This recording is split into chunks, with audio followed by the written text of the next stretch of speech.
7? Sure.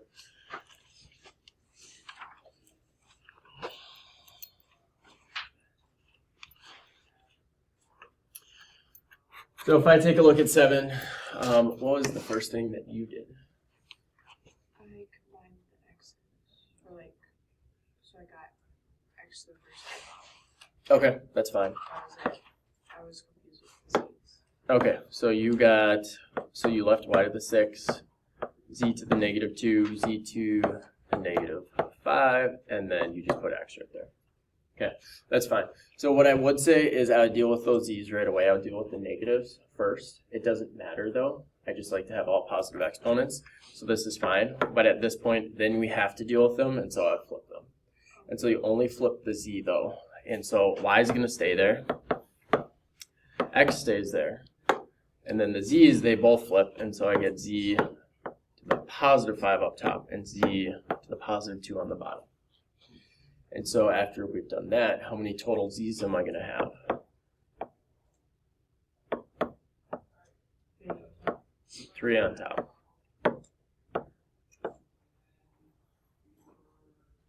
And so that would be that. Any other questions?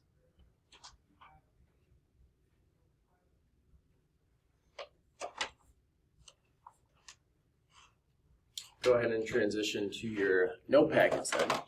Today we are going to be graphing exponential functions. You've seen exponential functions before, but you probably haven't really done a whole lot with them. And so we're going to get really good at graphing them. And so we're starting with a very basic one. We're not going to use calculators today. We're going to use that reference sheet if you need to. So we're going to start just by going ahead and doing this. And I'm not going to start at -2, and I'm not going to start at -1. I'm going to start at 0. So down here, I'm going to do my work. What is 2 to the 0 power? 1. Remember, anything to the 0 power is just 1. So that is going to be the first point that we plot. 0, 1. Nice little dot right there. Next one I'm going to do is 2 to the 1st.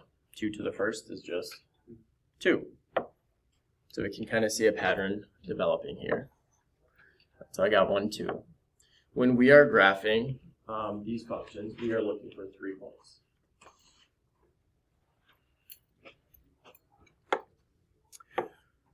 Last one, 2 squared gives me 4. So nothing too crazy so far. But now we're going to go backwards. So I multiplied by 2 to go forward. So if I divide by 2, what's 1 divided by 2? And let's keep it as a fraction. 1 divided by 2 is 1/2. Good. Now that's kind of a little more difficult to graph. So we're approximate, so it's somewhere like right there. And then if I go one step further, I'm going to be looking at 1/4.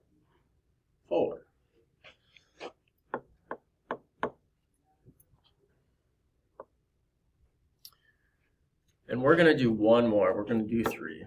What is 2 to the 3rd power? 8. So I got one more point to help me with this picture.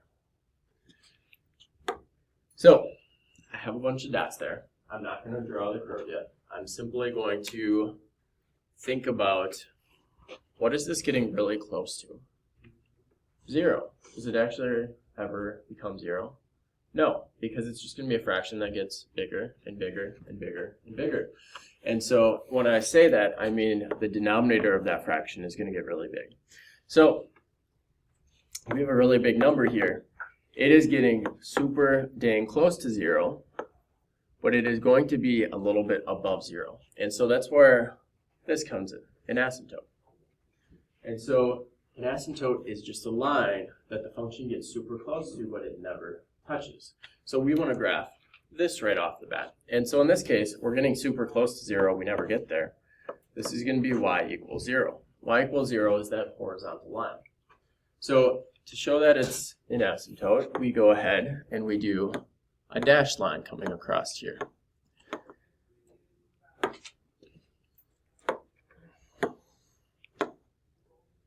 Now our function is never going to cross that.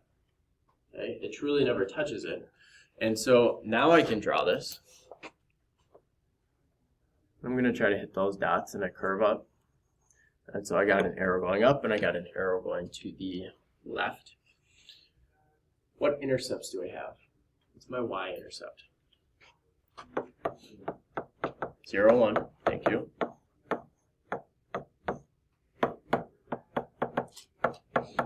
What's my x-intercept?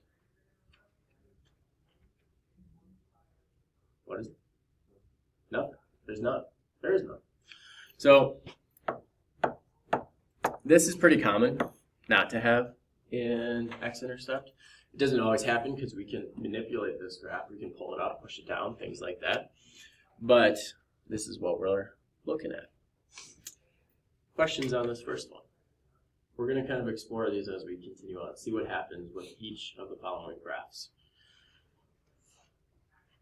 Good to go? All right, next one. What's the difference between this first one and the next one?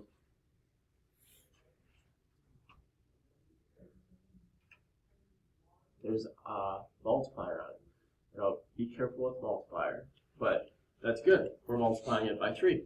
So we're going to take our numbers, and I'm going to do, this time I'm going to only go -1, 0, 1, 2, and 3. One of these might not work, and that's fine. Got a little space down here. That's too little of space down here to do some work. So let's start here. So I got 3 times 2 to the 0 power. 2 to the 0, still 1. So I go 3 times 1, and I get 3. And when you get a point that's nice, you want to plot it right away. So 0, 3.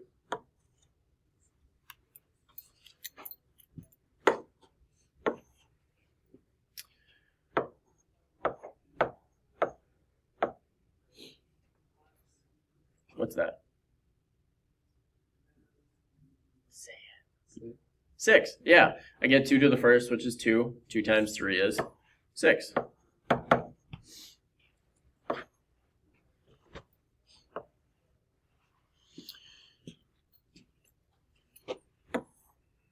We get to the next one. So I get 3 times 2 squared.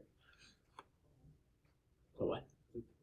It's 12. Perfect. So I get 3 times 4. Remember, order of operations says I do this first. So I get 3 times 4 and I get 12. Can I plot that? No. So I'm going to stop. I'm not going to continue in this direction. So I'll put 12 here, but I'm not going to do anything with that because it's off my graph. So let's talk about -1.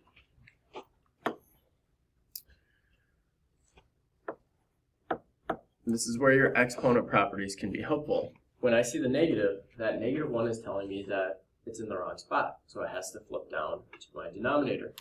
So this really becomes 3 over 2. So you're looking basically at 1.5 or 3 over 2, whichever way makes more sense for you. So I'm going to do 3 over 2, -1, so I'm right there. Now exponential functions always follow that base pattern that we did with our first graph. They start low and they curve and they shoot up. And so that's what investments always do as well. That's why we really study these. Now, when I'm looking at that, we could keep going. And we could keep plugging in more and more numbers. But what is it going to approach when it starts coming down here? It's still going to approach 0. So if I continue this pattern, if I would go to -2, that would really be 3 times 2 to the power of -2. And so I'd flip that as an exponent, and I would get 3 over 2 squared, which is 3 over 4. And then it would go to the next, and to the next, and to the next. So what's it getting super, super close to? What? 0. Perfect. So we're getting super close to 0. So when I draw this, I'm already thinking of my asymptote. I'm thinking that this is y equals 0. So I will put that in right away as a guide for when I draw this. So now I follow that guide. I start low, and I just curve up through those 3 points. Again, we want you to have 3 points for exponential functions. So how did 3 affect that graph? Because it's really the same as 1, we just times everything by 3. So what happens in terms of that graph? Or in terms of the y-coordinates? They're growing faster. So the growth is multiplied. So we call that a stretch. It's taking that function, and instead of leaving it as it is, it starts stretching it out. So the distance between my 0 term and my first term is increasing by a greater amount. So that's what's going on. Questions? Before we do this next one, what do we think is going to happen here?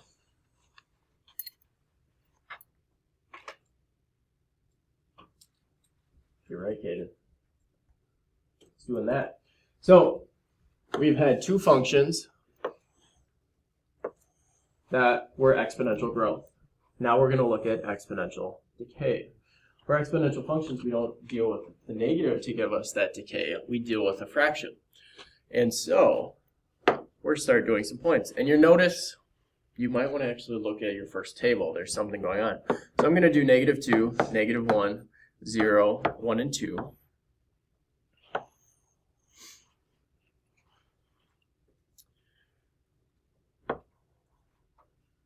And I did skip the intercepts on the last one. We'll come back to it. So if we're looking at this, I'm going to have 1/2 to the 0 power. What's that? 1. Still 1.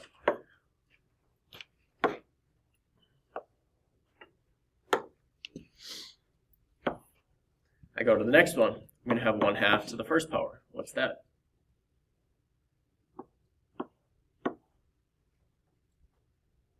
Come on, people. It's not crazy here. 1/2.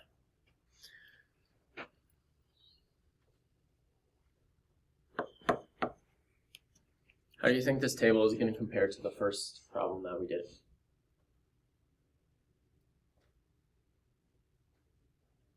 We'll keep going. Yeah, it is flipped. So if you look at number 1 and you look at number 3, we had 0, 1. At -1, we had 1/2. But now at 1, we have 1/2. If I would go to 2, I would get 1/4. If I plug in -1, what happens is I have this fraction here, and I would flip everything in there. So I'm flipping the 2 and the 1, so I get 2. And so this would be 4. If I did -3, it would be 8. And so on and so forth. So, -1 gives me 2, -2 gives me 4, and -3 gives me 8. What do you think your asymptote is going to be? Y = 0. Now, what happens if you just write this? Is that fine? No. I will get picky on that. So y = 0. And you'll see how that is important in tomorrow's lesson. So y = 0, so I'm going to draw this little dashed line going across. And then I'm going to draw this function. Intercepts. What's our intercept? 0, 1. Do I have another one? No. So I have a y-intercept. No x-intercept. Let's go back and look at 2 really quick. What's my intercept for number 2? Yep, so 0, 3. And that's our y. And then x-intercept, I have none. Now, asymptote. Y equals intercept. Y-intercept. Okay, there's a connection there. When we look at logs tomorrow, there's going to be something going on with that. So, any questions on these first 3? Flip.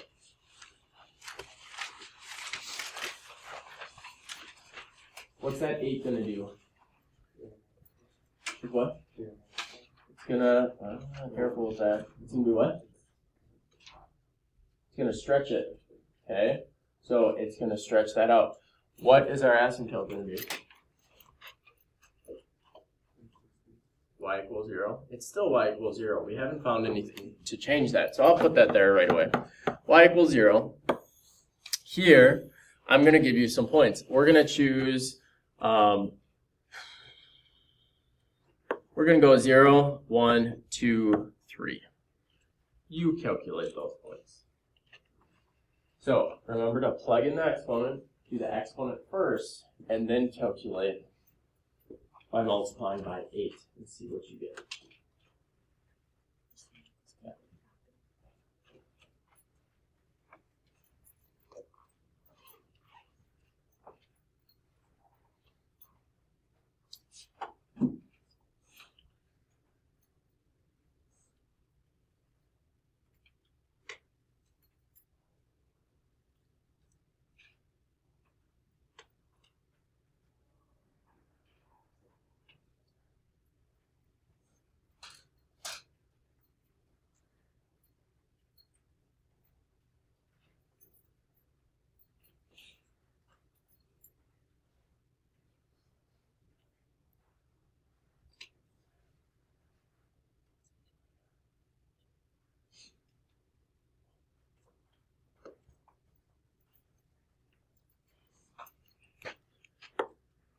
What numbers do we get?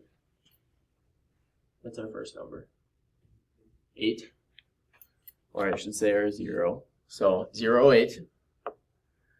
For a 1, what do I get? And then? Alright. So we get all these numbers. We can plot all these points. I don't have to plot all of them. I only have to plot 3. But again, it doesn't hurt to have more. So we got that.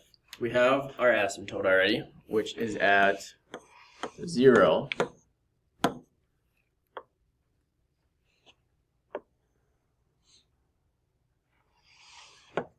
So we can draw that. X-intercept, what is it? None. Yeah, don't have one.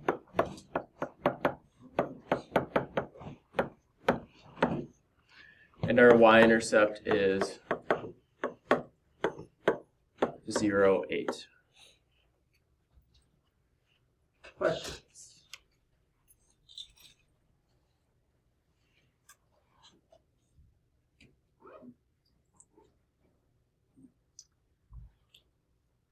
What's different between 4 and 5?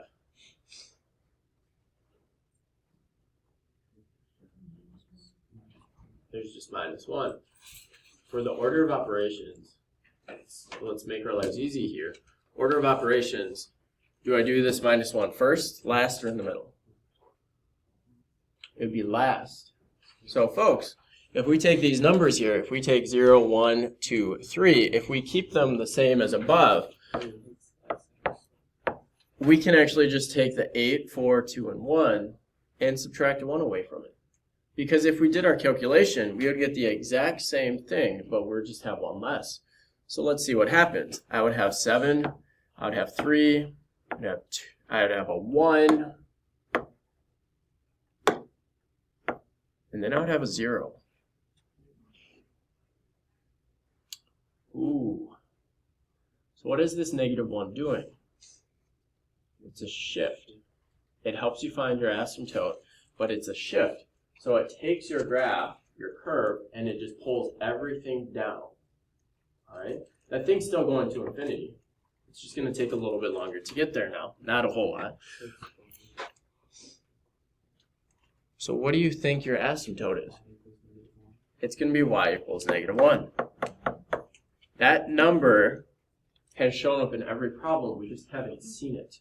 Because I'm going to go back here. If I go back to 2, for example, that was +0. If I go to 3, it was +0. If I go to 1, it was +0. So our asymptote is always going to be, oh, I went one too far. It's always going to be that, because we're always going to get super dang close to that. We're never actually going to get there. So this also leads to another interesting thing. You know, our y-intercept is going to be 0, 7. What's our x-intercept?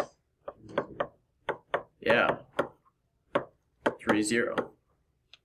So sometimes you do have an x-intercept. Let's plot all those points and plot this graph. So at -1, I'm looking like this. That's my asymptote. Got these points.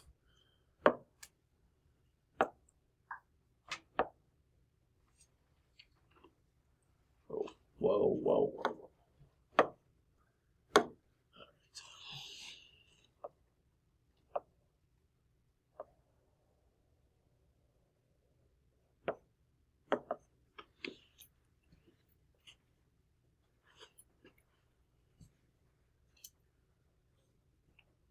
Questions?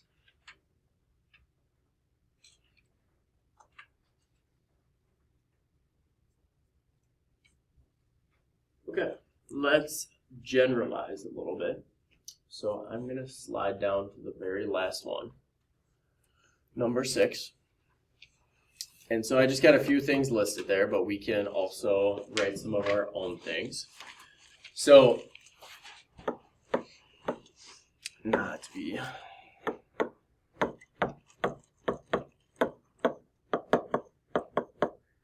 So I would say that C is your asymptote, but it's also your vertical shift. So when I'm looking at this, I can say that y equals C, and I've tackled that asymptote. When I'm looking at A, it's telling me how is this thing being stretched or shrunk. So is it accelerating how quickly I increase or decrease, or is it decelerating that? The multiplier is B. It's the same thing as R in your geometric functions, so you might have picked up on that there's a similarity there. But that is what is going on. So the big thing that I would write down is this one right here. That I think is the most important for you. In terms of the order of operations, you will always deal with B first. You'll always do that exponent. Then you'll always multiply by A. And then we will lastly always deal with C. Questions?